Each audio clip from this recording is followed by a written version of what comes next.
Okay, good morning, everybody.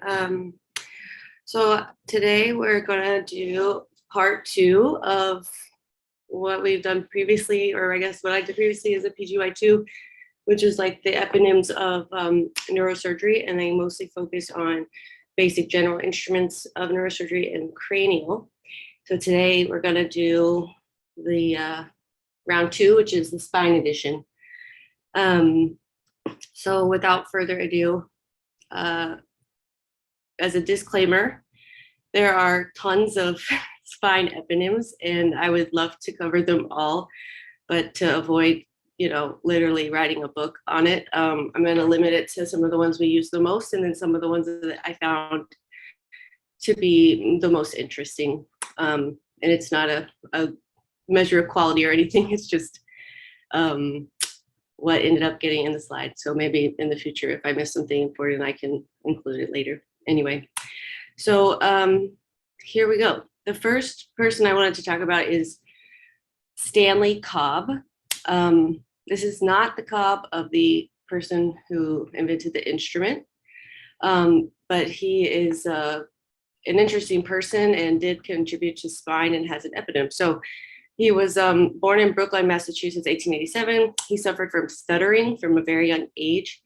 At about the age of 4, his mother first noticed it, and she wouldn't let him start elementary school because it was so disabling. So he was really slow with reading and writing. And then also he was left-handed from, childhood. And I guess back then a common thing was to like sling the left arm, so that you would have to use your right arm. So he was had his left arm bound for most of his childhood as well. So the poor kid's got a lot going against him to start, but he is ambidextrous because of this decision that his family makes. And then eventually gets in school, he catches up, but his stutter is actually what motivated him to even study neurosciences and neurosurgery, because there were several family generations that had speech issues and stutters. And so he pursued neurosurgery, thankfully, because of that. And he had some great contributions to neurosurgery, psychiatry, neurology, because of a handicap, which I think is cool. It's a super odd thing here, but he is related to Brigham Young, the Mormon. His grandmother or great-grandmother was I guess drawn by the Mormon faith, left her husband and 5 kids. It took her youngest son and went and married Brigham Young and was wife number 3, which was eventually going to be out of 55 wives. So oddly enough, this son that she takes, James Cobb, with her to Utah, he gets married to a person named Mary. Then later on, Mary and James get divorced. And then Brigham Young marries Mary. So now poor old James Cobb is the ex-husband and the son of a Brigham Young wife. And it seems to be a random theme in this person's life. So he has a prominent, grandfather in Chicago that's a major architect named Henry Ives Cobb, who designed some famous architecture. And I just think it's so fascinating that you can have this kind of background and still end up in neurosurgery, especially as we're entering the interview times, where we are looking at applicants.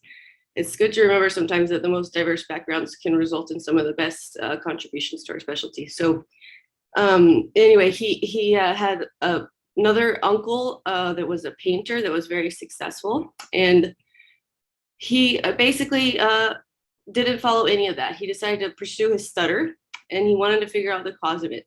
So he went to Harvard. He then trained at Johns Hopkins under Cushing. And essentially, he enjoyed his time with Cushing, but he had rheumatoid arthritis in his hands so bad that he could not pursue a career in surgery. So during that time with Cushing, he actually did discover a disease that is his eponym, and I'll get there in just a second. But basically, his main contribution to the world is his idea of biological psychiatry, meaning that there is a correlation between the pathology and then something structural or biochemical or biologic essentially, that is correlated with that pathology, or at least you can identify as a connection to it. And I guess at that time, nowadays that seems like kind of obvious, I guess, but at the time that was unheard of and people didn't even believe him.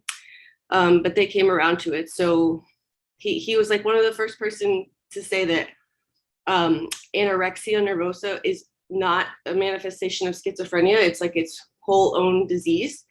So he kind of started into the somatic diseases, trying to figure out how much was the mental component and the emotional disturbance. And essentially, we can thank him for creating the category of conversion disorders and somatic diseases.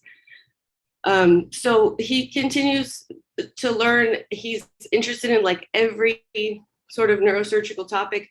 He's the first person to look into the ketone diet for epilepsy. So in 1922, he was looking at his patients with Cushing and noticing that the ones that were starved or had malnutrition had better epilepsy. So he recruited William Lennox of the Lennox-Gastaut syndrome, and they studied the ketogenic diet for epilepsy, which we are still studying and utilizing today. So almost 100 years later. As a testament to his love of all neuroscience, he was actually a professor of neuropathology instead of anything else, not psychiatry, not neurosurgery or neurology. He did neuropath, and he was named Harvard's Bullard Professor of Neuropathology, which is like a very distinguished award to receive. So yeah, he eventually moved to Massachusetts General Hospital, and he was tasked with creating a new department of psychiatry, which at the time was like met with a lot of hostility, and people thought that psychiatry was frivolous, especially at the time. Neurologists considered themselves to be neuropsychiatrists. So why would you need another psychiatry field if they're already the neuropsychiatrists? You know, they were kind of upset about them encroaching on their turf. So he was undeterred though, and he established the first psychiatry department at MGH, which eventually became one of the most well-known and respected departments in the country for psychiatry. And he was able to attract all sorts of people from across the world, like Carl Jung, and people who had studied with Freud, like Erik Erikson. So despite all the resistance from the people around him and the hostility, he was able to gain a department that had a lot of legitimacy and was eventually recognized for what it was, and changed psychiatry and psychology and neurology pretty dramatically. So this guy is clearly very interested in lots of things, super observant, as you can tell. And so he is talking with Dr. Cushing one day and notices that there's some sort of correlation between people that have facial nevi and intracranial hemorrhages, which we now know there are a lot of neurocutaneous diseases that are vascular associated and could cause that. But at the time, that was not well understood. So he noticed a finding in the spine that was associated with dermatomal cutaneous nevi. So like in the picture below, the port wine stains on this kid are kind of in a thoracic dermatome, and he had the spinal AVM that's drawn there, and the drawing is by Cushing, who contributed one of his cases to the paper that he eventually wrote to name the disease Cobb syndrome. So it was described in 1915, and from a spine perspective, I think it's interesting because it's one of the only vascular neurocutaneous associations. Unlike the brain, there's Sturge-Weber syndrome and Osler-Rindo-Weber and etc. So the cutaneous stigmata in a dermatomal distribution is very unique, and except for, I guess, trigeminal distribution, but seeing it with the spine was a new thing. It's still very rare. And they would have intraspinal AVMs or even angiomas that were associated. And then this is a case that was published a couple of years ago showing cervical MRI with an AVM in the medullary component of the cord.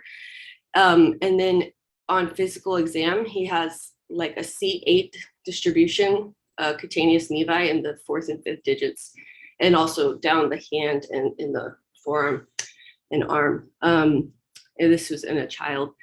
So they treated the AVM. The skin lesions typically stay present, but anyway, I just thought that was very cool. So that's Cobb syndrome. He's definitely the much better known Cobb. And there's some articles that incorrectly state that he also made the Cobb periosteal elevator. So it's not this guy. So it's good to know your people in neurosurgical history. And while this guy was related to Brigham Young and has a Cobb syndrome, he did not make the Cobb. So our person who did is Mr. John R. Cobb, born in 1903, 1967. So he was really a pioneer in scoliosis deformity correction, in essentially beginning the first Institute of Scoliosis at an American hospital, which at that time was called the Hospital for the Ruptured and the Cripple, which is now known as Hospital of Special Surgery. So it had a very nice name change, but he began the first scoliosis program there. So this Cobb, John R. Cobb, like I said, orthopedic surgeon, he invented the Cobb periosteal elevator to be able to do spine surgeries more effectively and to be able to safely do a subperiosteal dissection off the bone. And he developed the Cobb Angle, which is used to reliably calculate the scoliotic curvature. So just because this is an educational session for junior residents, this is the Cobb Angle that Mr. John R. Cobb created. So it's how you measure this deformity that's in the coronal plane, and you go from basically, you find the apex where it's the most curved off midline, then you go to the most tilted vertebra above the apex and the most tilted vertebra below the apex, and from the inferior end plate to the superior end plate of the most superior vertebra, you create a line, and then those lines would intersect off the table, but that would be very far away off your computer screen or your table if you're working on a desk. And so you can do the 90-degree perpendicular geometry trick, and your angle, your Cobb angle, is right there. So this is a helpful way to reliably measure scoliosis, be able to monitor somebody who's coming to clinic that maybe has degenerative or progressive scoliosis, and you want to know if they're getting worse. And you might not otherwise have a good way of checking that and following that up. So it seems like a simple little measurement. We can do impacts in 2 minutes or less, but at the time, this was a huge deal, and it's not something people were thinking about. So now we have, sagittal balance and all these other things, but it really kind of started with Mr. John R. Cobb. So this next gentleman, kind of scary looking German. This is the only picture of him I could find, by the way, but his name is Martin Kirschner, and he is the K in the K-wire. So he's also a super interesting person, very, a true general surgeon in that time, and had a wide variety of interests. So he was born in 1879, died in 1942, right before World War II broke out. He was trained in Austria, France, and Germany, and he interestingly wrote his medical doctoral thesis on syringomyelia and tabes dorsalis. So his interest in neurosurgery and neurology was present from early on, but I think that because of his life experiences in Germany at that time during multiple world wars, the Balkan Wars, he ended up seeing a lot of atrocities that steered him towards orthopedic surgery, which is why this K-wire was made in the first place. Now that we use it for lots of other things, including spine surgery. So another interesting thing about him is he actually trained with Trendelenburg, like of the eponym Trendelenburg. And Trendelenburg, that's definitely something we say in the OR all the time, but he also has a couple of their greatest hits, including like Trendelenburg gait, if you remember from med school or neurology rotation. The Trendelenburg operation, which actually means two things. It's a procedure for varicose veins, or it's a pulmonary artery thrombectomy or embolectomy for a PE. So he developed that procedure, the Trendelenburg operation for the PE, in his lifetime, but he never actually was able to do it successfully. So along comes his student, Martin Kirschner, and a couple months before Trendelenburg passes away in 1924, Kirschner successfully does the Trendelenburg procedure on an awake patient with no anesthesia who was decompensating rapidly hypotensive from a PE, and he did it successfully for the first time. So he's the first person to surgically treat a pulmonary embolus. We still kind of reserve that for cases where they're getting significant hemodynamic instability or symptomatic, or we need to do that to keep them off anticoagulation, of course, for other reasons. But definitely pretty cool that this guy was so multi-talented. And another interesting thing that he contributed to neurosurgery, but not spine, I can't say, but he was the first person to ever do stereotactic surgery. So he developed his own stereotactic device using a small wire that was inserted into the trigeminal ganglion, the Gasserian ganglion, and then using electric current, he did an ablation, which is something that we can still do today to treat these things. But he did this in 1933 and was the first person to ever do this and to ever even use stereotaxy to treat a human. So that's pretty cool, I think. So I think his interest in minimally invasive surgery started obviously, a long time ago, 90 years ago, and he's been propelling the field ever since. Literally still nowadays with percutaneous instrumentation for spine, you use a K-wire for every screw, pretty much. So he was the MIS guru long before we even knew what MIS meant. The last thing I want to give him some credit for is that he, because of all of his experience in the wars, he's considered like the founder or the father of emergency medicine and trauma, which I didn't know about because I don't think about those specialties that often, but he basically is the person who created the ambulance. So he thought, why does the patient who's sick in the field have to come to the doctor? The doctor should go to them, which I think we might raise a heated debate these days.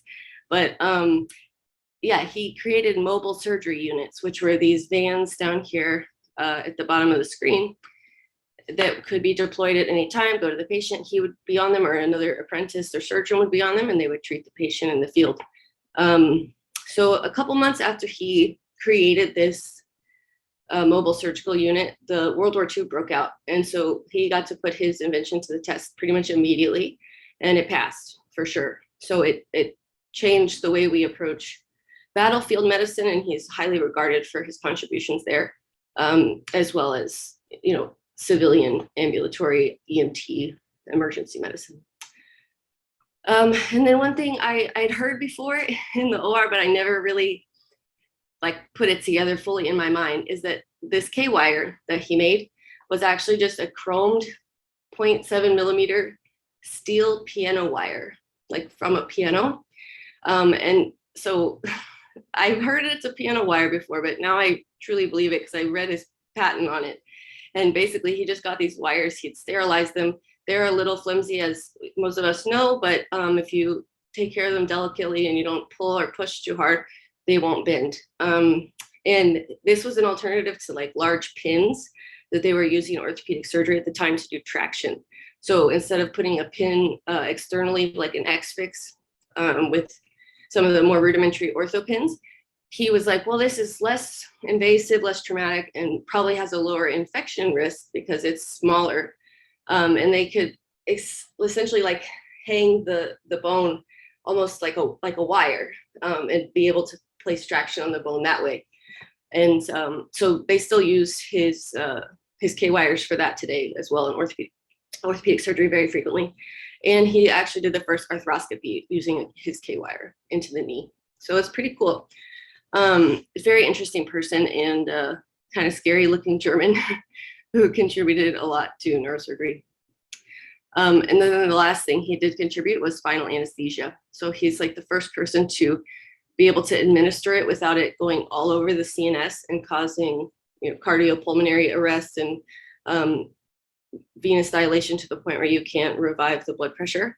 And he did this by using a lot of air into the subarachnoid space to sort of isolate the anesthetic to the level that he wanted it at. And this meant the patient had to be head down on a table for like 30 to 40 minutes prior to undergoing surgery, which they were, of course, then awake for without any of the medications that we have today. So this was like a pretty new idea in Germany, the idea of anesthesia, even though it was like 1931. We had already done the ether dome and we'd already kind of advanced past that in America. But in Germany at that time, all the surgeons still administered their own anesthesia while operating. So you can see that, maybe some people would like that if they like to do everything, but it could be a little stressful at times too. And as I talked about before, Cushing was the person who literally like made vital sign measurements for anesthesia. And he's like the first person to have been documenting those rigorously, and because they saw it changed outcomes dramatically for the better. So we're way past that in America, but in Germany, they literally said in a review of his paper about spinal anesthesia that narcosis specialists simply do not exist and hopefully never will. And I'm assuming the narcosis specialist in this case is the anesthesiologist. So he had a lot of opposition to his idea of anesthesiology. And what he did was he created a journal and he published in it, and his fellow colleagues who were interested in anesthesia published in it. And eventually they got enough data that they were able to convince the whole country to go for anesthesiologists as its own specialty and stop doing double duty in the OR and administering your own anesthesia and not really focusing on either job perfectly. So he is spinal anesthesia contributor, or really perfecter, developed it to perfection, and then created anesthesiology in Germany, basically. So they're not all related to spine, but I think it's super cool that you can have such a variety of interest at this time in medicine, where if you fast forward to today, the rapid subspecialization has really changed that, where you can still have interests in things, but it's a little harder to make discoveries like this that seem simple, and to have so much diversity in the types of things that you can look into. So next one is Homer Stryker. So while I was doing this talk, I learned about him. I never really thought Stryker was a man. I just thought it was a misspelled name of a company for marketing. So it turns out Homer Stryker is very real. He is the eponymous Stryker that we all know and love. And he invented the Stryker turning frame, which is what's pictured there with the nurse. It's kind of like a rotarest. And he made it for spinal cord injury patients who are bedbound to prevent pressure ulcers. And Dr. Green also invented an electrical bed like this years later, obviously, but they still produce Dr. Green's bed as well. And they also produced this Stryker bed, and now it is electronic, but it's still the kind of rotarest pancake, if you will, or panini press setup. So whereas Dr. Green's bed is like an air mattress that slowly deflates and reinflates and keeps the pressure off the skin. But this frame kind of started it all for Mr. Stryker. So he was in residency when he got this idea, and he started tinkering in his basement all the time, like to the point where his program coordinator and chairman were upset with him and made him repeat a year because he was not present enough. He was working on his inventions too much. But it all kind of worked out for him because he made this bed, the Stryker turning frame. It became very commercially successful, and he was able to start his company, which at the time was called Orthopedic Frame Company, and he eventually changed it to Stryker. Thankfully, it's a little more catchy. But the other thing that he invented was he noticed that a reciprocating saw could be used without damaging the tissues, whereas a circular saw would go right through them. So anytime you do a craniosynostosis case, or maybe you're doing the fibular struts for a laminoplasty or inner body graft, you're probably going to use an oscillating saw. And so you can thank Mr. Stryker for creating that. And he first marketed it as a way to cut off plaster casts without cutting into the patient's foot. And they still use his Stryker saw today for that. So that's how he got his start in beds and in drills. And then he just expanded from there. We frequently use his drills, as all of you know. And if you look at any of the stretchers in the ER, if they have a blue mattress, they're Stryker, and it says Stryker on them. So we're heavily entwined with him at this point. And if it's interesting to you, his family, the Stryker family, has given away a lot of money and time and donations to a lot of charitable causes in Michigan, where they're from. So they're not just profiting off selling their amazing beds, but they are giving a lot back to the community, it sounds like. So that's Mr. Homer Stryker. The next set of people is going to be a lot of instruments that we encounter every day, and you take these things for granted, you don't think about them, but at some point in time they didn't exist, and you were trying to do a surgery and you didn't have the tool you needed to do it well or safely or properly. And so necessity is the mother of all invention, right? And these people got to it. They said, I'm not happy with whatever scissors they keep handing me, I'm going to make my own. So this is the Metzenbaum scissor creator, Mr. Myron Metzenbaum, 1876 and 1944. He is from Cleveland.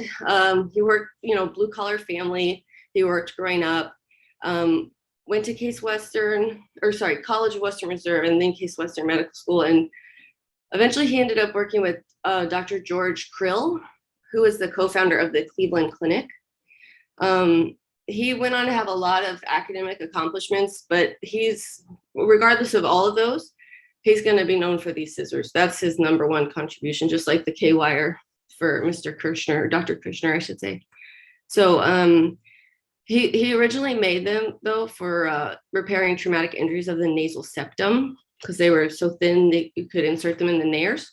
And then also for perineal surgery. So lucky for us, we're not interested in that, and we don't use them for that, but they are great for dissecting. And he created them for dissection of very small tasks. Another interesting thing about Mr. Metzenbaum is that he was a founding member of the American Board of Plastic Surgery, which was created in 1937. So next time you use your scissors, think of him, the nice haircut back there.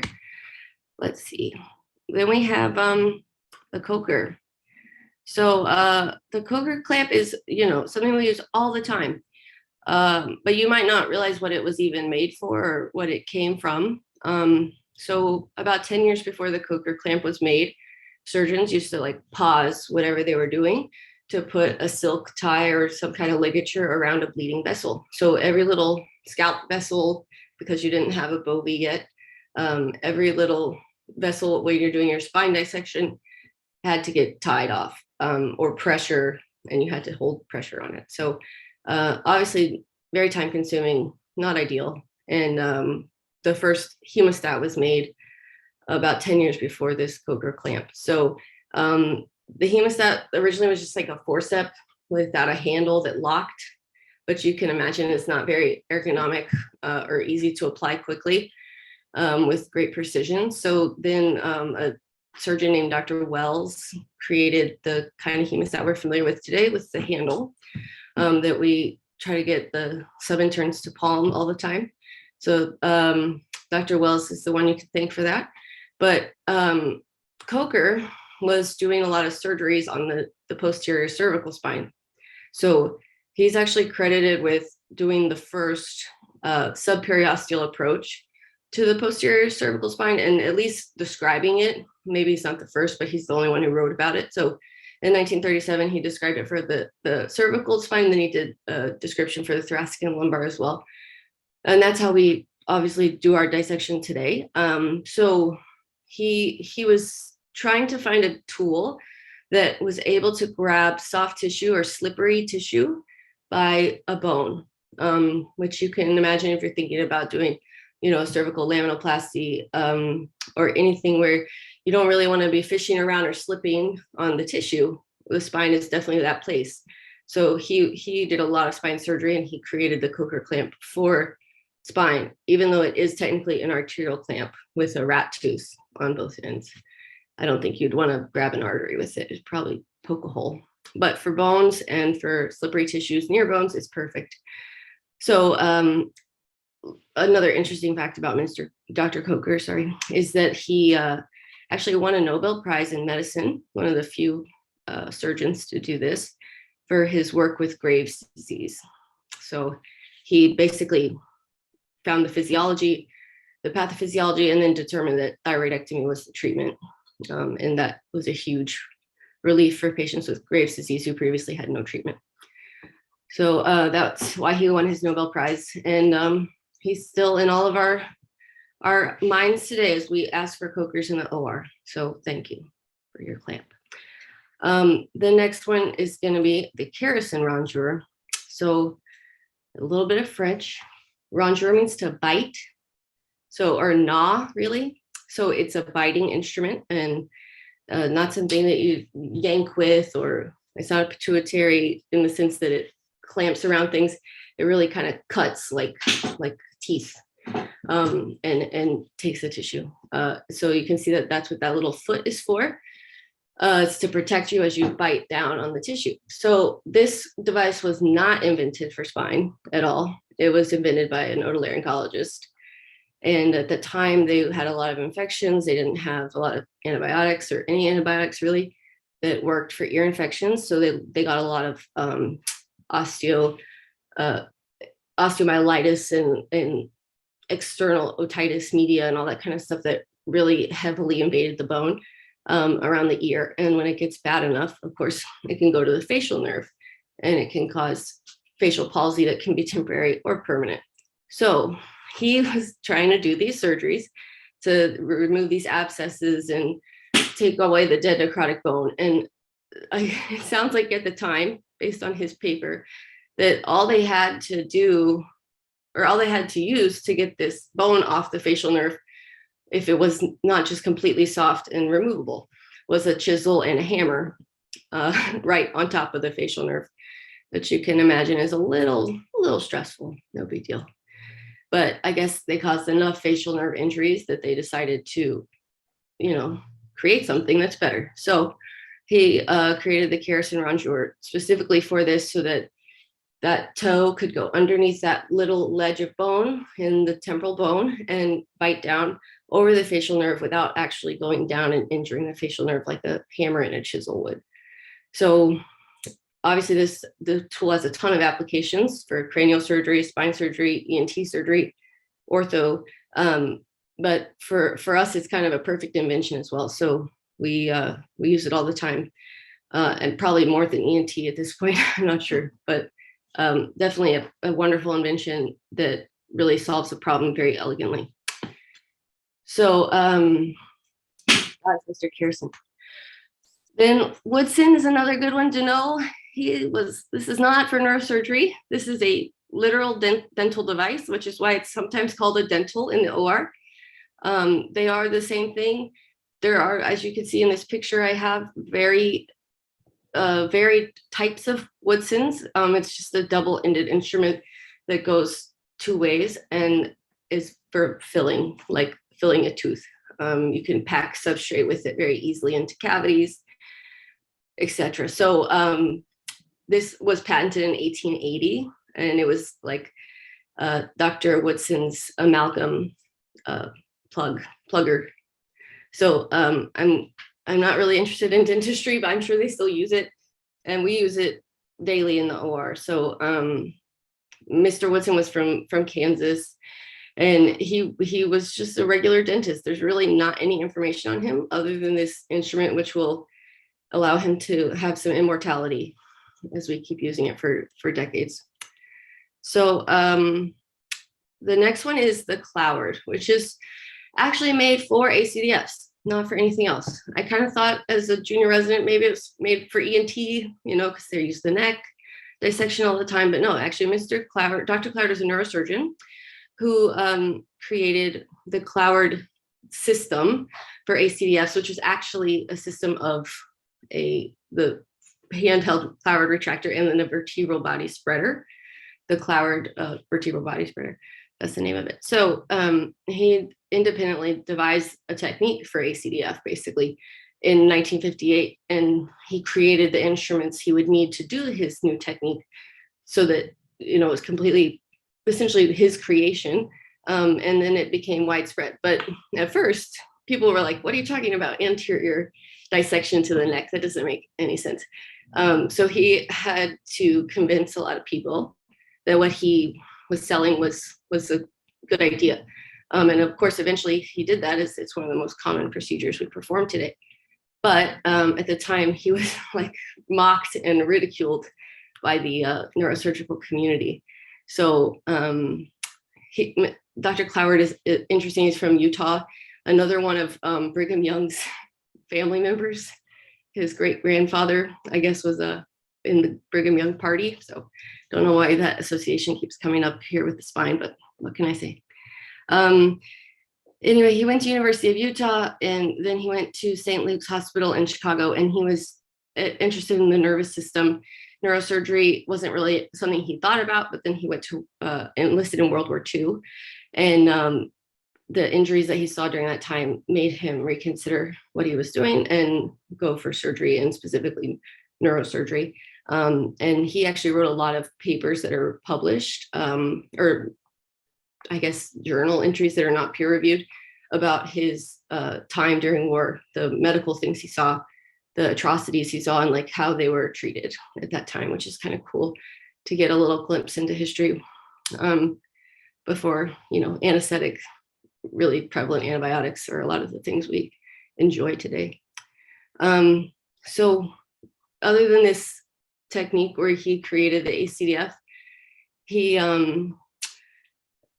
he was just an academic neurosurgeon. He eventually got several awards much, much later in life, like around age 70 to 80.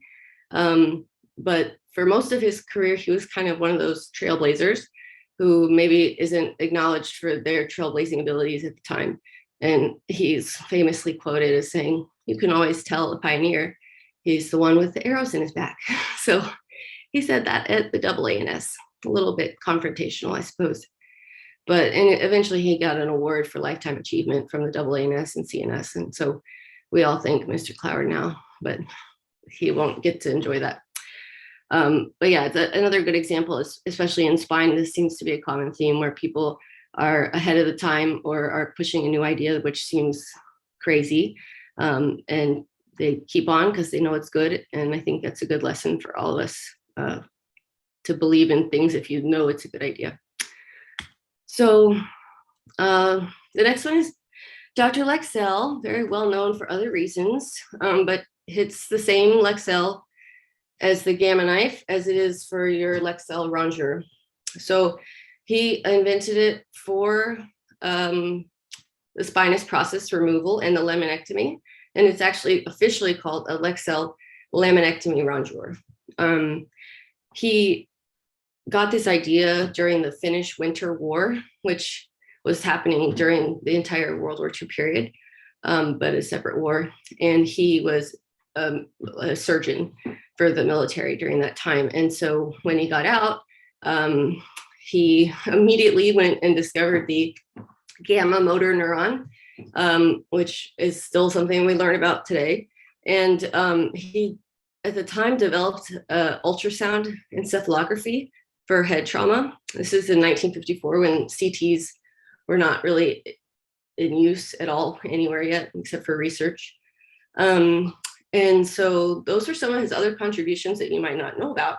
And then, of course, we all know about he invented the Gamma knife, and he created the Lexel frame, another eponym for him, that is the device you place on the patient's head for a Gamma knife procedure, or for any sort of stereotactic procedure. It doesn't have to be Gamma knife. So very multifaceted, interesting kind of guy. So this next one is Dr. Hibbs. He made the Hibbs retractor. And he's born in 1869, died in 1932. So he's a Kentucky man, grew up in a blue collar area, went and practiced in New York City, and actually got an appointment as a resident surgeon at the New York Orthopedic Dispensary and Hospital. And now it's called the New York Orthopedic Hospital. But he was appointed as the chairman or surgeon in chief, chairman of the surgery department. I keep wanting to say neurosurgery, but it was all surgery. And that was at age 31. So me today, pretty impressive. I know they had different training setups back then, so we can say that that's why. But it's still pretty great at 31 to be that successful in your career. So as this position, he's doing orthopedic surgery, not just spine surgery. And he came up with the concept of doing the Hibbs arthrodesis, which is a procedure where you, he quote, meticulously grinding the bone graft, preserving the periosteum to support new bone formation. And then you put this exactly where you want the bone to fuse. So this was something that they used for Pott's disease, orthopedic fractures, not just spine, but he created the idea to do arthrodesis for spine fusion, basically. And of course, again, this is another guy who was met with a lot of resistance by people thinking that this is not gonna fly. So anyway, he continued, he persisted on in his idea, and he made this retractor, the Hibbs retractor, in order to be able to put more size bone graft and whatever else you want to use, which today is a lot of, you know, BMP, acellular bone matrix, whatever. You can pack it in the transit processes along the facets where you want your fusion to occur. So he created a retractor specifically for that, which is called the Hibbs retractor, which we still use.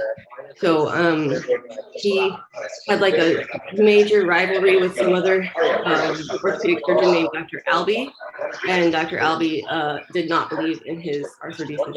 So Hibbs won in the end. We're still doing it today, and he ended up being one of the most, you know, powerful orthopedic surgeons in the country because of his contribution for fusion. So he has like several research endowments for orthopedic surgeons or neurosurgeons interested in spine research. And so you can look into those if you're interested. And he also developed the Scoliosis Research Society. So pretty impressive. Another trailblazer, not recognized in his time, but persevered. So here's the Jackson table. A lot of people ask, like, who is Jackson, the name of the Jackson table, our hospital? And I wasn't sure, but I found out it's not. It's Roger P. Jackson, a private practice orthopedic surgeon from Kansas City, who has made a great invention in the 1980s. We like it. It creates lordosis. You can pin the patient's head in a nice kyphotic direction if that's what their body habitus is like, especially older people. Or you can put them on the pillow like the patient in this picture. But that's the Jackson table that we use all the time. So he created this. He still gets royalties on it. As you can see, there's some news headlines here. 38 million in royalties is the most in the US. So he does top, he's number one in monetary payment to physicians and teaching hospitals. So he beats out hospitals too by non-research payments from drug and device companies because of his table. So not a bad idea, Dr. Jackson, but he's in the news frequently because of a lawsuit about those royalties. So anyway, he won, as you can tell from that headline there. So I wanted to conclude with some eponymous fractures. There's really two big ones that I'm going to talk about today. First is chance. It's not that it happens by chance. It's Dr. George Quinton Chance who created this. He's a British radiologist, and it was so unusual to see this fracture pattern that he wrote a paper on it in 1948, describing what is now known as a chance fracture, but he didn't call it that. another radiology colleague about a year later liked the description that he had. This guy had a similar fracture. Basically, he called it the chance fracture in his paper. So we can thank Dr. Nicoli, and Dr. Chance can thank Dr. Nicoli for that. So he actually didn't name it after himself, but it's basically a pure osseous injury that goes like through the vertebral body, the posterior elements, and the arch, and it basically is a split horizontally, as you can see in this picture, in this picture as well. And based on this shearing motion that you can kind of see here, the mechanism is typically flexion distraction, or hyperflexion. And as Dr. Chance said in his original paper, when flexion of the spine exceeds normal limits, something has to give way. So you can't just keep flexing. And what gives way is a horizontal line through the bone.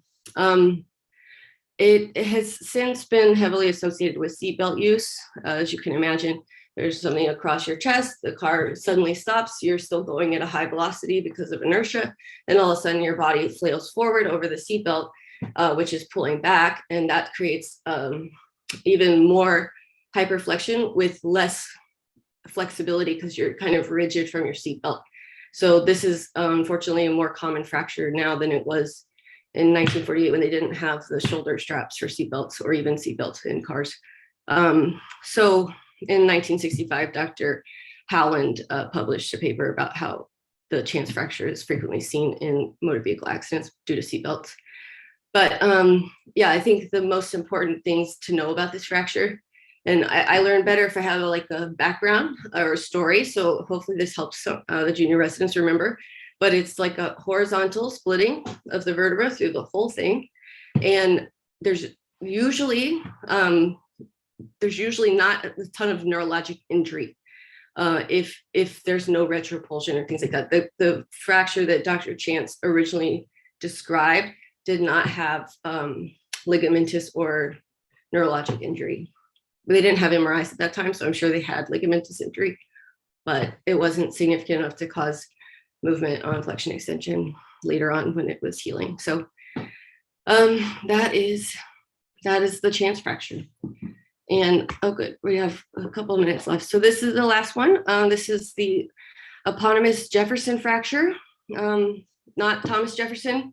It's Sir Geoffrey Jefferson, born in 1886, died in 1961. He's a neurosurgeon from the United Kingdom. I tried to find some nice, awards about him, but really, other than naming this fracture, he's not really popping up a lot in the history books. He did get a medal for the Lister medal, which is Lister of Listerine, who created the first surgical antiseptic when you're washing your hands to scrub in, which at that time was a very caustic chemical. So now we just use it as mouthwash. Just kidding, it's different than what they used back then. So the Jefferson fracture for the junior residents, it's a 4-part fracture, though other variants have been described, but what Sir Geoffrey Jefferson described was a 4-part fracture with double fractures through the anterior and posterior arches of C1. Like I said, 2-part and 3-part have been described. The typical mechanism of injury is like this little skull here, diving injuries, where you have axial loading. Usually in younger people, axial loading is the mechanism. In older people, it can be falls and hyperflexion type of injuries because the condyles push into the lateral masses. So you have to have some axial loading, but flexion in older people can do it. And you basically get like a burst fracture of C1. You'll see multiple descriptions, but this is the eponym. The Jefferson fracture is that 4-part one. So I think that's kind of it. I had some info about Jefferson fractures, but if anybody has any questions, I'm happy to take them. Catherine, great job. I've learned like 90% of those stories I had not heard before, maybe 10% I have. I was just 2 small comments and a question. So yeah, with Cloward is the only guy I ever met out of all of those people you mentioned, of course, because all of them had passed. But interestingly, I met him at a AANS meeting, and it wasn't because he was giving a talk. He was actually sitting in a booth, selling his retractors along with his son. And he was 90 years old and he looked amazing. I mean, he's still That's so funny. Wow. standing and just massive hands, osteoarthritic hands from all of his surgeries and stuff, but hilarious. That's wild. Two questions I had were, I just wonder how much, I mean, I'm sure everything you said today was 100% accurate, except I also think that because we didn't have video and photocopies and, the way we can publish, that some of the stories kind of get escalated over time just because it's like, did you hear about this? And then next person gives it an extra little boost. Exactly. I'm very skeptical of those kind of things. So honestly, for this type of research, I have to go back to the primary source, like the patent or a paper that was published by this exact person. That way I try not to give you any of the hyperbole, but I'm sure with history, there's a little bit. Yeah, there's probably some boost there. And so my question to you is, like, back in those days, there were no, videos or, fast publications. At the same time, all of these people are like household names. And so you now move 100 years from now in 2120. And if people look back, medical students look back at our spine surgeons from this era, is anybody going to be mentioned? And my suspicion is no. I think you're probably right.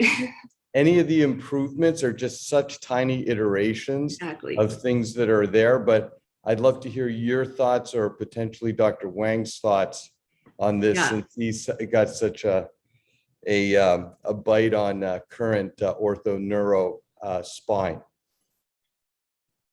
So what do you think, Catherine? I think you're probably right. I think you have to have a really huge invention to make it into the future nowadays, because it is just little variations. But like the Jackson table was 1980. It's doing pretty good. But you have to have a really good, simple idea that lasts. It's hard to do.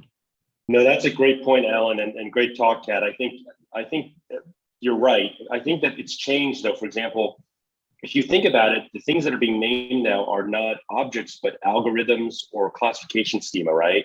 Yeah. And so people have moved into that realm in the information society, if you will. But I think it is quite an interesting concept. I think you're right, just in the proliferation of not only information, but instruments and all that. It gets more diluted out, right, than it was in the 1920s.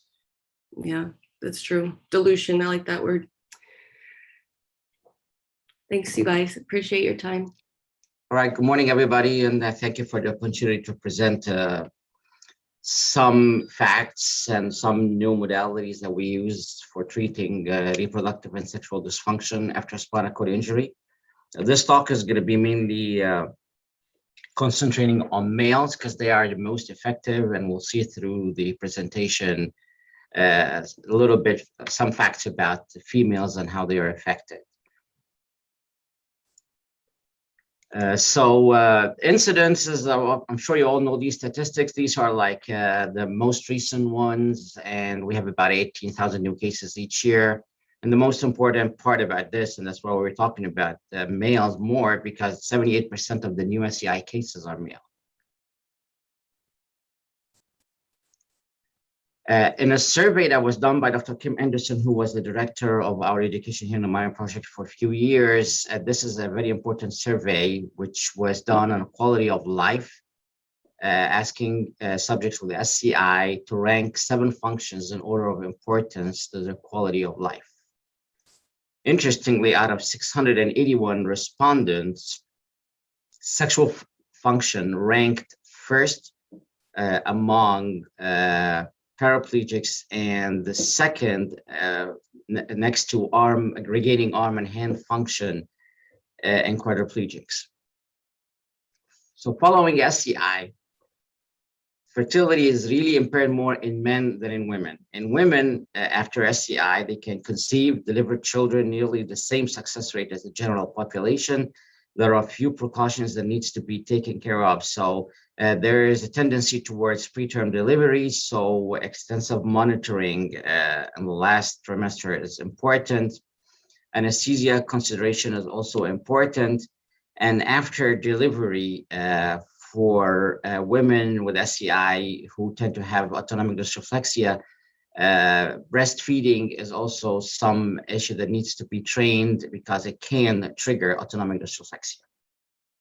On the other side, men really cannot father. 90% of them cannot father children with sexual intercourse. There are 3 contributing factors to infertility in men with STI. The first one is erectile dysfunction.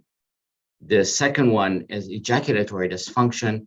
And if we're able to solve these 2 issues, we're faced with semen abnormalities. Their semen quality is not considered normal according to the WHO guidelines, which we andrologists use all the time as our reference values. So what happens with erections? Normally, you have 2 types of erections. There's a reflex erection and there's a psychogenic erection. The reflex erections are mediated by the parasympathetic nervous system, and it's through S2 to S4, and it requires direct stimulation to the penis, but does not need any psychogenic elements in there. And what happens is the erotic stimuli does not really do any difference when it comes to that type of erection. Touching, even for catheterization, would produce reflex erections, and that's the majority of the types of erections that we see in men with SCI. On the other hand, the psychogenic erections, they are mediated by the sympathetic nervous system, and they require erotic stimulation, and they are independent of direct stimulation.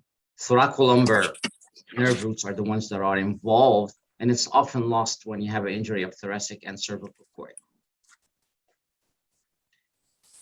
Generally, for your knowledge, so we all know that with the creation and the development of the PDE5 inhibitors, that made the treatment very easy available, and it requires a nitric oxide cyclic GMP pathway. And in a nutshell, you really need cyclic GMP in your body. And if you don't have the cyclic GMP, because the PDE5s would degrade it into GMP, then this is the role of the PDE5 inhibitors, where they maintain high levels of cyclic GMP, and that would produce, maintain erections. So how do we treat men with spinal cord injury when it comes to erectile dysfunction? It's basically the same principles that we apply for able-bodied. There are only few modifications, but we always try first the simplest and easiest one with the PDE5 inhibitors. Sildenafil citrate is the longest in the market, and it's been proven effective through studies. Anecdotally, also, a lot of my patients will tell me that's the one that really works with me. We tend to change and deviate a little bit, giving other types of treatments like tadalafil or vardenafil, because vardenafil is effective in 4 to 6 hours. Tadalafil is the longer term. We call it a weekend drug if the situation requires that, or if sildenafil is not working. The most recent one is the evenafil, and we don't really have any data on SCI studies regarding evenafil, but there are plenty of studies regarding the efficacy of sildenafil and tadalafil and also vardenafil. If these don't work, or if there are side effects from the PDE5 inhibitors, the next one would be intra-Carbon nozzle injections. And these are directly injected into the cavernosal tissues. It's either mono drug medications like alprostadil, prostaglandin E1, or either combination of 2, Bimix, or the Trimix, which is the most common one that is used. It has prostaglandin E1, papaverine, and phentolamine. And this is very, very effective for treating ED in men with SCI. And a lot of them prefer to use it because it's guaranteed action and it works very fast.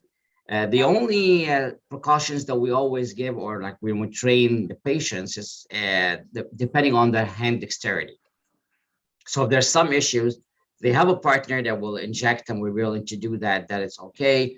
If not, then we'll try as much as you can to make it simpler. And sometimes it doesn't really work that easy if they want to be discreet, especially if it's not a sexual intimate partner. If it's like occasional, then some of them don't like it. The third one is intraurethral application, something called Muse. It's just prostaglandin E1. It's in the form of a suppository that's injected intraurethral. Least studied and least favorable by our patients, because remember, there are two issues with men with spinal cord injury, because they have neurogenic bladder, so they always do intermittent catheterization. The urethra is not really healthy, and the absorption is less than other formats, and at the same time as well, the actual insertion of another object into the urethra is not really preferable by the patients. If these don't work, there's another non-invasive and simple method, which is the vacuum erection devices. And the way that this works is an erection with vacuum devices placed on the penis, and then it's activated, and it creates a vacuum and causes the erection happens after that. And then we maintain the erections by using restriction bands at the base of the penis. The only issue with this, and I always warn my patients about that, is like, if you're going to use the vacuum erection devices, you be very careful with the restriction bands, because some of them would leave the restriction band in there and just go to sleep after any sexual encounter. And that causes a lot of damage after that, because they don't really feel it. So it's always important to advise the patient to remove the restriction band right after sexual intercourse. If all these fail, then there is one that really works very well. The problem, of course, it's invasive. It's a surgical procedure. It's the insertion of a penile implant, penile prosthesis. There are two types that are used, either the malleable, the semi-rigid, or the inflatable.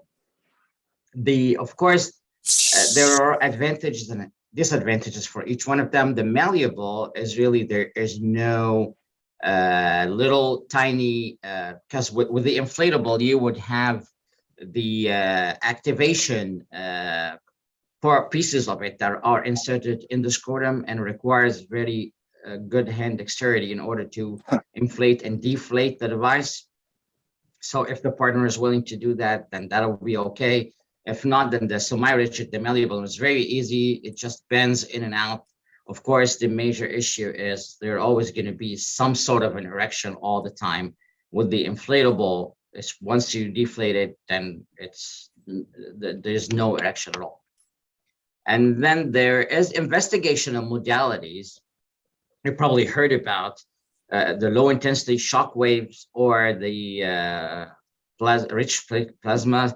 And these two modalities are investigational right now. There's a lot of studies, and we're doing a lot of studies here at University of Miami, the Department of Urology, for this. And there's no studies with men with SCI. So either the shock wave or the plasma-rich platelets, that we really don't have studies with SCI. We have a lot of studies on able-bodied men. But still, according to the AOA guidelines, it's still investigational and experimental. Now we can move to ejaculation. So basically, ED is treated same as able-bodied, but what happens with ejaculation? Why men don't have ejaculation after SCI? So there are two phases. The emission phase, which is controlled by the T10 to L2 sympathetic.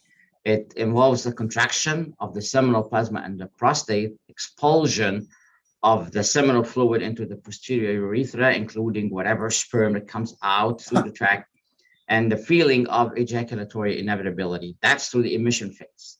The expulsion phase is through S4, and then that's when the bladder neck closes, and then you have the relaxation of the external sphincter, and the semen spurts out from the urethral orifice.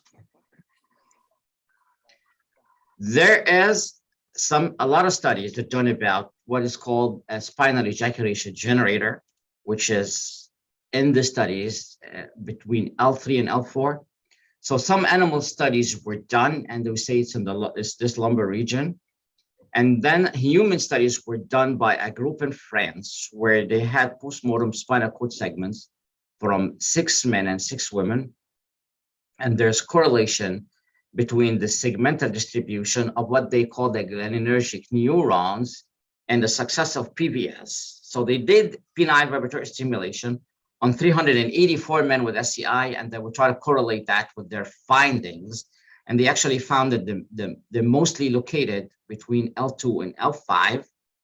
And they did men and women, and they find that, of course, a higher density in the spinal cord segments from males. And if there is an injury between L3 and L5, that results in PVS failure because that's where they are concentrated. And they would conclude that it is present also in humans, and it's between the L3 and L5 segments. So how do we manage ejaculatory dysfunction in men with SCI? There are different methods for semen or sperm retrieval in men with SCI. The first one is the penile vibratory stimulation using a vibrator similar to what you see in here. And then there is the electro ejaculation using the Seeger's electro ejaculation machine. Some studies are done doing just prostate massage to extract some fluid, getting some sperm out of there. And of course, if all this fails, then we go directly to the source where we do surgical sperm retrieval, either from the testis or from the epididymis. So what are the pros and cons of each method? The penile vibratory stimulation is safe. It has an 86% success rate if the level of injury is a teton or rostral. It's fairly inexpensive. The vibrator will cost about $800, $850, and it lasts for a few years. It can be performed at home by most patients. What we mean by most patients, the patients that are really trained in order to avoid any issues with especially autonomic dysreflexia. And it yields the highest total modal sperm count, so which is an important number. Just have it at the back of your mind when we talk about now, because we're going to talk about methods that we're going to use for fertilization, and this number is very important. So total modal sperm is very important number. What are the drawbacks? 15% only success rate if the level of injury is caudal to T10, and of course there is an issue with autonomic dysreflexia. Electro ejaculation, still safe. It's nearly 100% success rate. And we say nearly 100% because if it's a very low injury, then it might be painful to do it in a clinic setting. But if we go under general anesthesia, then it's very successful. But there is, of course, cost of the startup equipment. This electro ejaculation machine is not cheap, and it's invasive. So sometimes it's not preferred by the patients. And of course, the risk of autonomic dysreflexia is there. It requires training. It's only going to be done by a physician. The vibratory stimulation can be done by the patient even himself. And it always yields lower total modal sperm because it has lower antegrade motility than the PVS. Prostate massage, there's no specialized equipment. It's fast and easy and expensive, but there are very inconsistent results, and there are no reports about does it really trigger autonomic dysreflexia or no, because of the lack of studies. Of course, the surgical sperm retrieval is not really specialized equipment, less risk of autonomic dysreflexia in some patients, but of course, it's a surgical procedure. So it's a higher cost. It's very low total modal sperm because by nature, sperm coming from the testis it does not develop its motility capacity yet. So the majority are not motile. So we're only looking for viable sperm and not motile sperm in most of the cases. And if that's the case, because of the low numbers, then the patients or the couples are automatically committed to a higher cost assisted reproductive technologies. So autonomic dysreflexia, you'll know about it. With PVS and EEJ, you'll develop the autonomic dysreflexia with uninhibited sympathetic response. And what we usually do is we give nifedipine prior to stimulation, and that will help to control autonomic dysreflexia a little bit. So the vibrators that you saw, the one that you saw in the previous slide, that's the most recent vibrator. There are multiple vibrators that have been used. We have patients use any kind of vibrator, including Mr. Potato Head that you see here, that the patient swore that he has ejaculation using just the Mr. Potato's feet. So any vibrator would do, but there is a little trick in there that we need to have a certain amplitude based on studies that were done by Dr. Sonsken from Denmark. He's an MD PhD, and he really dedicated a good part of his life to study these vibrators and the ejaculation in men with SCI. And he came up with a lot of studies and did some really engineering studies on the vibrators, and found that it needs a higher amplitude than the ones that are available in the market. And this one was engineered. This is called the Fedicare. This is the first Fedicare, and was engineered by him. And it has an amplitude of 2.5 millimeters, which is the distance this head travels towards the body, away from the machine. And that was the optimal amplitude that would work in inducing ejaculation in men with SCI. Then the Fedicare 2.0 came into the picture, and this was developed by a urologist here in the US. And it's like, it's same principle. It just difference is it's like better components internally, and it's like here, the easier way to get some warranties and to get it fixed because it's located here in the US. We actually, when it came out on the market, we had to do studies on it to see if it really is working the same way that the other vibrator worked. And we tested it on 15 men with SCI. And we found that all subjects that were previously responded to any other vibratory product worked and ejaculated with the Fedicare 2.0, was very well tolerated, and all subjects liked it and recommended it. And it's currently the only device really available for penile vibratory stimulation. There is no other FDA, basically FDA approved was the first one, and this one now. Actually, these devices can be bought over the counter. They don't really need a prescription. Before that, they required a prescription. Now a patient can go online on a website and order it. So how do we do PVS? Because a patient is basically transferred into the exam table, the hospital bed. We give 25 milligrams nifedipine sublingually to monitor and control the autonomic dysreflexia. The bladder is emptied, and in the first trial, we always put some buffer because there's a tendency towards retrograde ejaculation. And as you know, the urine is very acidic and it's toxic to sperm. So we give this buffer to alkalinize the bladder. We apply the vibrator for about 2 minutes, and most of men respond in less than 2 minutes. The vital signs are monitored, and if there's no ejaculation within 2 minutes, we stop, we inspect the penile skin to make sure that there's no abrasions or redness, and then we resume stimulation after a few minutes of rest. And we recommend that the maximum time overall would be 10 minutes, and if no ejaculation, then we bring them back for another trial. We collect the antegrade and the retrograde as well in the initial visits, but the majority of men who ejaculate antegradely with penile vibratory stimulation don't really have retrograde ejaculation. If one vibrator fails, we can use 2 vibrators here, or this machine was available in the market. It's still available somehow. It mimics the same principle of the technique of using 2 vibrators. And that's the same thing, but it's less effective. And we did some studies. We showed that with the Fedicare or the new Fedicare, same principle, the success rates are higher than using this Vibrect, because it's called the Vibrect. We also did a study using some abdominal electric stimulation machines. These are like readily available everywhere.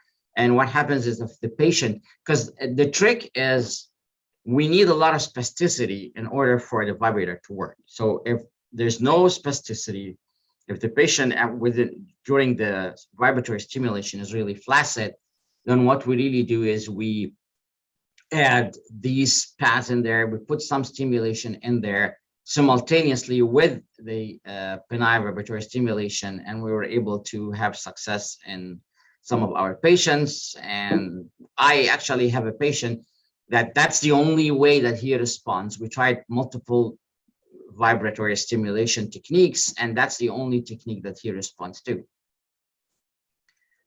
If PVS fails, then we will go to the electro ejaculation. So this is what we call the Seeger model. This is the electro ejaculation, and this probe is inserted into the rectum, and I'll talk about the technique now. But just to give a little bit of a historical background, so this is Dr. Steven Seeger, who designed and adapted this machine for humans. He is a veterinarian, and it was adapted from a veterinary medicine. This goes way back in Australia, and back in 1936, where they found out that their products are not that good compared to the ones that come from Homeland in the UK. So they assigned somebody, Mr. Gunn, to find out why there are these issues. And he developed this machine, which is very, very similar to the one that we are using now. And he used it in here, same probe, different sizes, of course, and he was able to produce a very nice flock. So he was really credited for this development. And then, of course, as I said, Dr. Seeger developed it as the one that we currently use here. The differences, of course, are the safety measures. We have a temperature sensor in here that would shut off the machine if the temperature goes higher than the desired values to avoid the mucosal injuries. And we can monitor the volts and the amplitudes here. So the patient is assessed for risk the same way, pre-treated with nifedipine. If there's a risk of autonomic dysreflexia, bladder prepared similarly. On this, for this procedure, of course, the patient is placed in lateral decubitus position. Anoscopy, I like to do also with anoscopy performed at the first time. We try to make sure that there is no pathologies or injuries before introducing the probe. And the probe is placed in the rectum. Current is delivered, and there are different techniques of developing the current. And basically, antegrade and retro-ejaculations and retrograde the specimens are collected with the ejaculatory stimulation that happens with this machine. And as I said, it's almost 100% successful. And I do a lot of cases as well for men with other conditions, not only spinal cord injury, for patients with diabetes who are anejaculatory, psychogenic anejaculation, and multiple things, but we always do them in the OR under general anesthesia in order to avoid, of course, the painful stimulation. So which one is better? Both procedures are simple, they are effective and relatively safe. They both carry the risk of autonomic dysreflexia depending on the level of injury. In case of the EJ, as we mentioned, it usually works when PVS fails and there's no risk of any penile skin. The rectal mucosa can be damaged, and of course that's why it's only going to be done by a trained physician to avoid this risk. PVS is always preferred more than EJ. It's a lot simpler and less invasive, and it results also in better semen quality than EJ, and can be used at home for home insemination. Well, we can do that with the electro ejaculation. So what kind of semen quality do we get from men with SCI? So we talked about we can manage erectile dysfunction, we can manage ejaculatory dysfunction, but now the semen comes out and we're looking at the quality. So in our group at that time, we did this study, we had 710 men. We did over 4,000 PVS procedures and close to 3,000 electro ejaculation procedures. And we looked at the semen quality. So some would have an abnormal microscopic appearance, just looking at semen itself with a different color. We're going to talk about this. Microscopically, you'll see some abnormalities in here.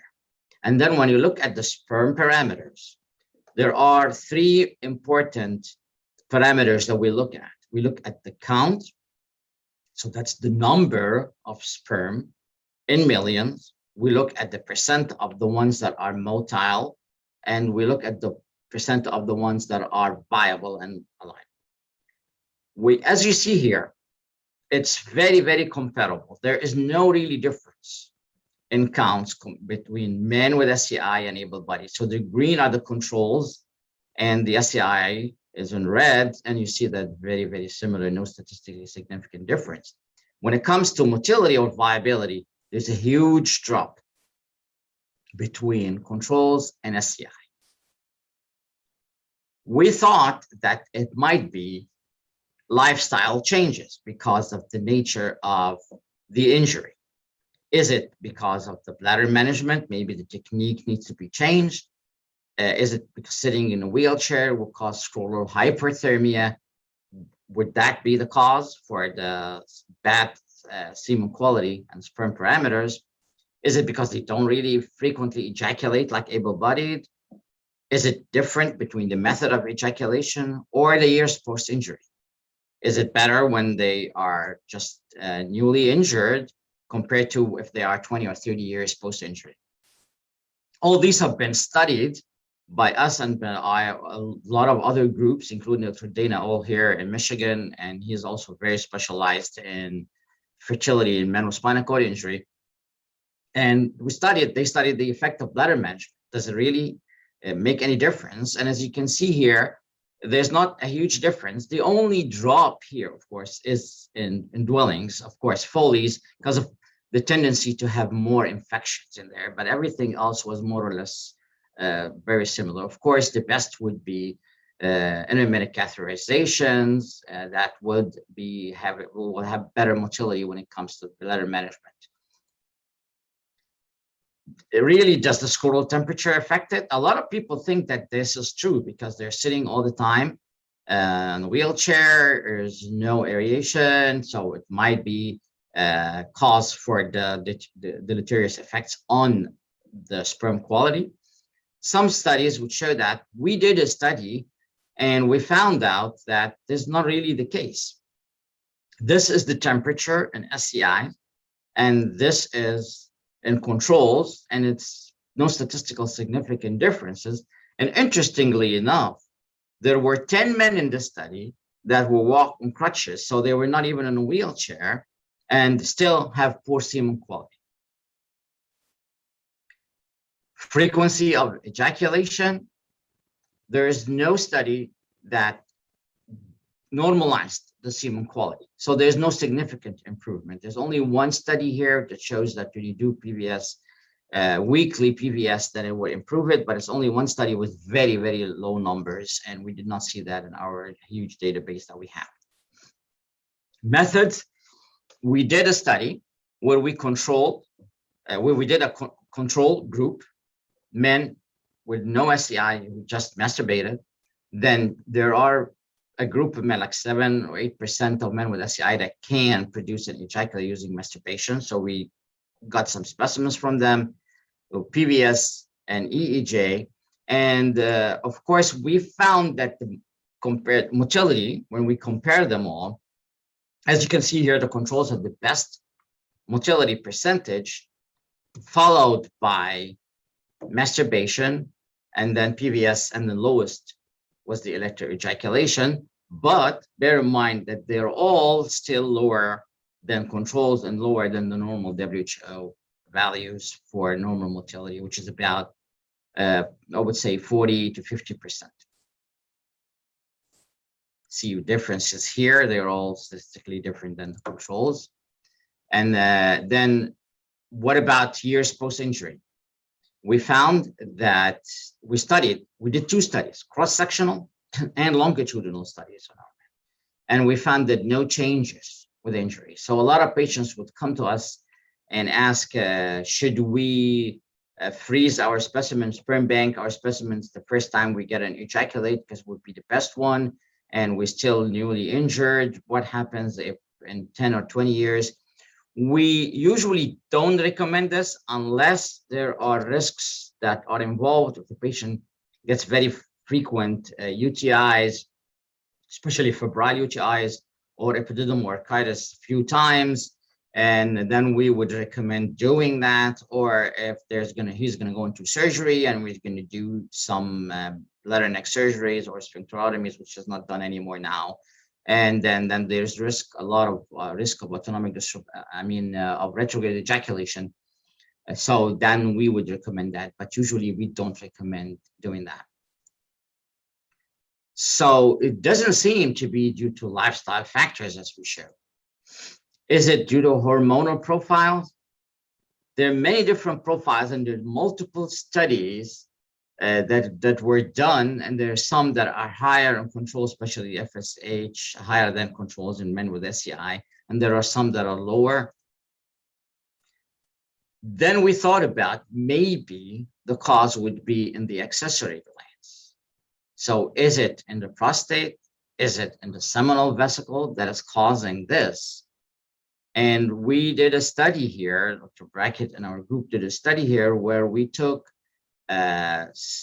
controlled sperm and SCI sperm, and we took the seminal plasma, which is basically the supernatant fluid after you spin the actual ejaculate. And we found out that when you add seminal plasma from men with SCI to controlled sperm, which is washed sperm, the motility drops, and the other way around, it's not the case. And then we took some sperm from the vas deferens and compared it to the ejaculate. And you can see here that the ejaculate is the lowest here, and from the vas deferens, it's a lot better. And also the viability is the same thing. So this is motility and this is viability. So then maybe the issue is in the prostate. We studied biopsies from control subjects and SCI subjects, and there was no really an evidence of inflammation in this study. PSA levels were different, but in the seminal plasma. As we showed you before, I showed you before in the slide that showed the different coloration. So some specimens from men with SCI would have this brown semen. And we studied it to find out if there's any RBCs or any red cells in there. There was nothing. And the quality is very similar to other men with SCI. So it does not cause more damage, this coloration. And we actually expressed some fluid from the prostate, and it was clear. So this is obviously after the prostate. So this is like, we're trying to find out why this was a brown coloration and it's not here.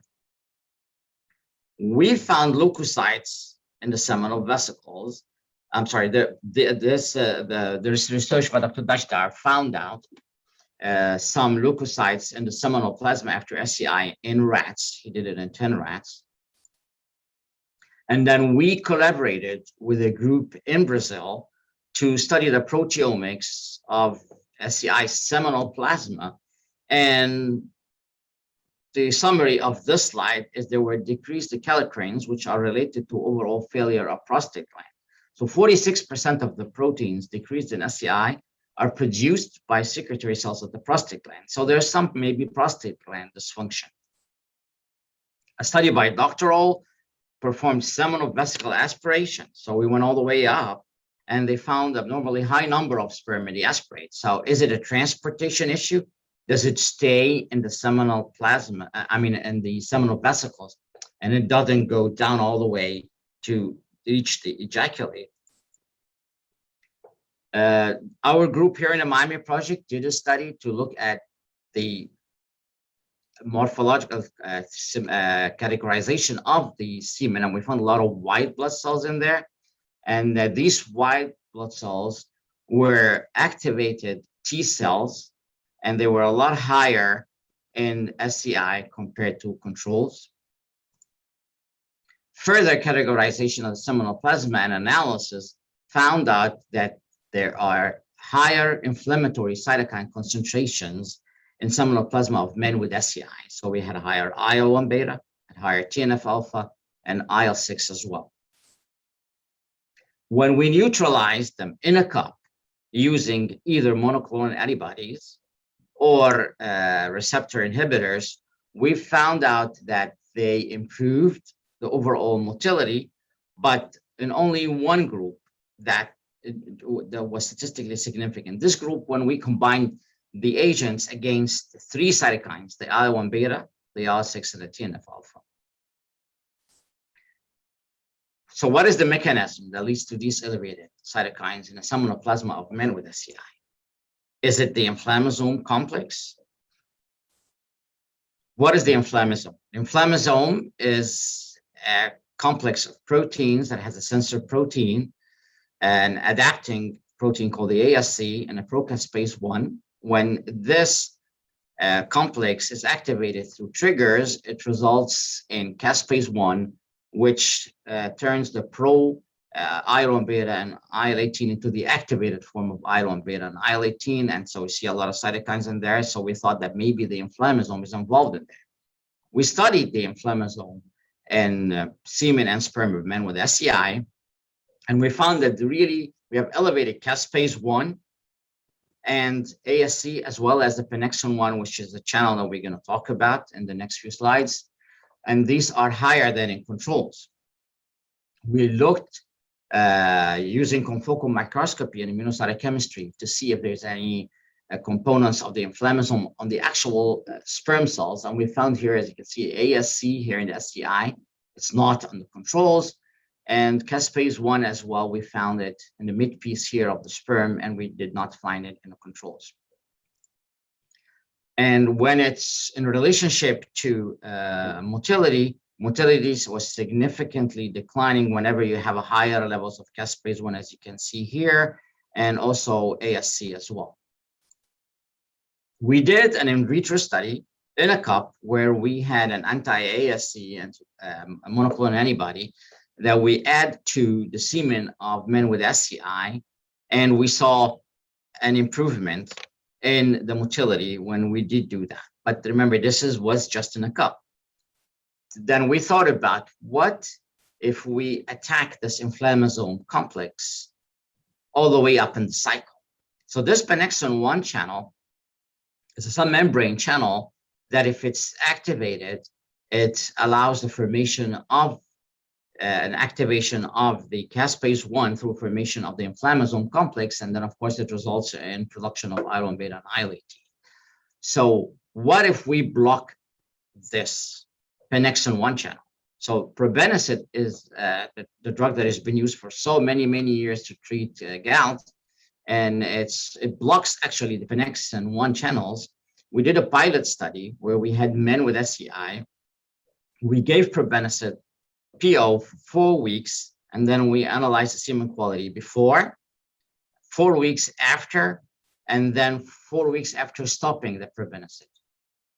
And it was well tolerated, and actually sperm motility, as you can see here, improved, and it maintained an improvement after the 4 weeks of stopping the medication. It dropped a little bit, but it still was higher, significantly higher than the pre-treatment.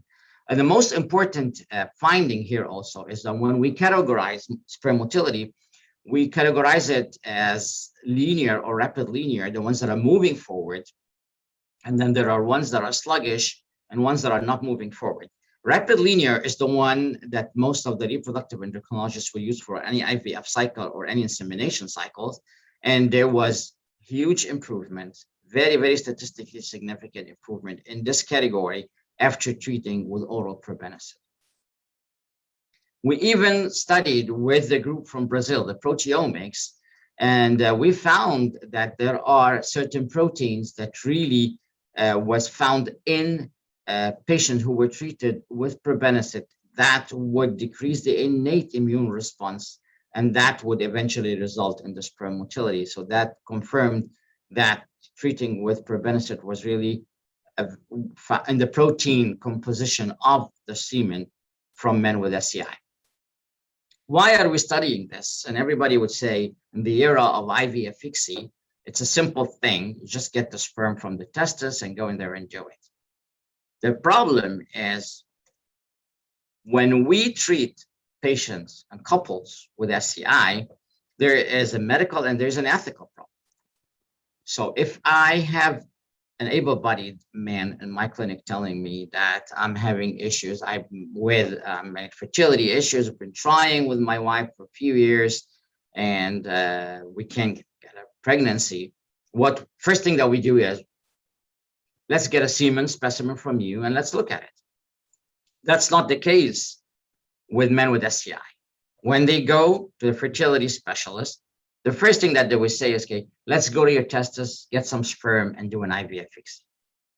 Though we have methods that we are able to get and ejaculate and at least look at it and minimize the chances, maximize the chances of getting better pregnancy success rates. When we did a survey to ask practitioners and providers about PVS and EEJ, the response was PVS, either we don't have the equipment, 45% said that, not aware of it, or not trained in it. When it comes to EEJ, it was even worse because there's 60% don't have the equipment, 40% or 42% not trained, and it's the referral would consider logistical problems, and this is also very important. Surgical sperm retrieval is problematic as a first option, as we mentioned, because the quality of the sperm that is involved is so low to the point that you can have IVF ICSI.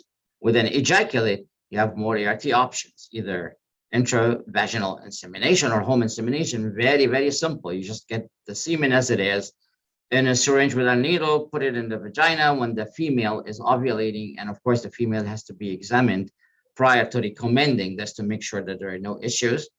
Or intrauterine insemination after washing the sperm. And there's good success rates with this. And when we look at the total modal sperm numbers that we talked about here, the majority of men with SCI have very, very good numbers, because 5 million total modal sperm is the cutoff for IUI, and we have a lot more than that. And then when in the same survey, when we asked a bit about counseling the couples to attempt home insemination, 54% said no, we don't counsel them. And 34% also said we don't counsel them, or we don't offer even IUI for men with SCI. And I'm just to give you a little bit of a difference in the financial burden. Home insemination doesn't really cost anything. It's except a syringe which they can buy from any supply store. The IUI would cost about maybe $2,000 a cycle. IVF ICSI will cost between $15,000 and $20,000 a cycle, with all the issues of stimulating female stimulation. Even if we need to go to IVF ICSI, we still have very good numbers here that would also have a better quality of sperm. So the key points are: intravaginal insemination is successful if the semen quality is good, and it's have a very good success rate between 25 to 70. Of course, depending on the couple, is per couple. IUI rates are very similar to able-bodied, and same thing with IVF ICSI, especially when it's PVS, because we mentioned that PVS, the quality of the sperm is a lot better than EEJ. So EEJ has slightly lower rates than that. So what is the take-home message from this? Treatments are available for erectile and ejaculatory dysfunction in men with SCI. We talked about this. It's an easy way to manage it. Men with SCI have a unique infertility population, because we can get the ejaculate, but with trained people, and we can have less expensive and less invasive techniques for assisted reproductive technology. The semen quality is definitely impaired, and there's some toxic elements in the seminal plasma. Technologies are available to overcome these deficits, and of course, there's the controversial that we talked about with the new technology of IVF ICSI. People don't even think about getting some ejaculate out of there. I have to mention my mentors and pioneers in this field who started all this, Dr. Nancy Brackett and Dr. Charles Lynn. They're retired now, but they still contribute to the scientific literature, and they are very active in assisting in any of this. And also Mr. Abala, who was my assistant for so many years, and he retired now. And also I would like to tell you that right now we're still located in Low Spoke.